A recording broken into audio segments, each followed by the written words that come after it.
जय हिंद दोस्तों, मैं सेबी पंजीकृत सलाहकार नहीं हूँ।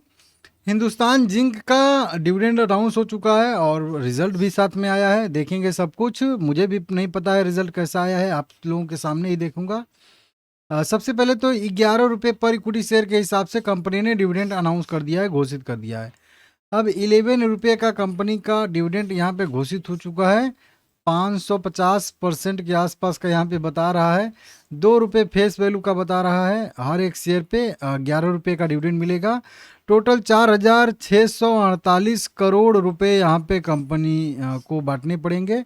इसके लिए रिकॉर्ड डेट कंपनी ने 30 अप्रैल 2026 का तय किया है। 30 अप्रैल रिकॉर्ड डेट एक्स डेट रहेगा, तो 29 अप्रैल कह लीजिए खरीदारी करने का लास्ट डेट रहने वाला है। तो इन दोनों चीज डेटों को आप लोग जो है यहाँ पे नोट करके रख लीजिएगा, सबसे ज़रूरी है, ठीक है ना। अब देखेंगे हम लोग लास्ट में कितना परसेंट का डिविडेंड है।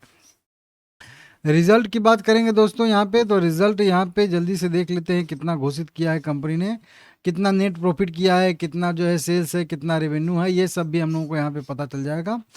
यह कंसोलिडेटेड रिजल्ट है कंपनी का। टोटल वैल्यू करोड़ में दी गई है।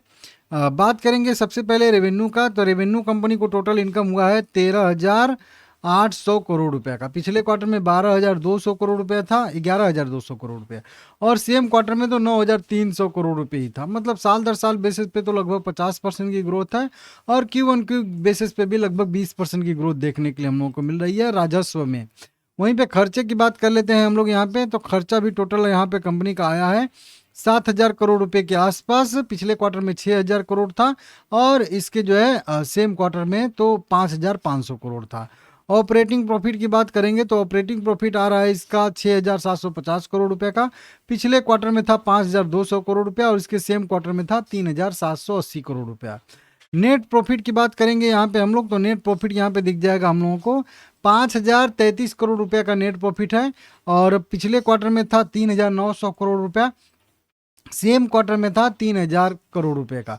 अब 3,000 से सीधा 5,000 करोड़ के आसपास गया है। मतलब सीधा सीधा कह लीजिए कि यहाँ पे 3 डेढ़ 4.5, तो मतलब मान के चलिए कि वहीं 60-70% के आसपास का नेट प्रॉफिट में ग्रोथ देखने के लिए मिला है। और पिछले क्वार्टर से देखेंगे तो पिछले क्वार्टर से तो 20% एकदम कैलकुलेट करने पे एकदम सीधा सीधा आ जा रहा है, जस्ट यहीं पे, ठीक है ना। देख सकते हो आप लोग 20% क्या 25% कह लीजिए आ रहा है। तो ये एक बढ़िया अपडेट आया है, रिजल्ट आया है कह लीजिए। अर्निंग पर शेयर में बढ़ोतरी आई है। अब 12 रुपये पे अर्निंग पर शेयर इसका ट्रेड कर रहा है, जबकि पिछले क्वार्टर में 9 रुपये था, और इसके सेम क्वार्टर में 7 रुपये के आसपास ट्रेड कर रहा था। तो देख लीजिएगा, रिजल्ट बढ़िया आया है तो लाइक करिएगा, चैनल को सब्सक्राइब करिएगा।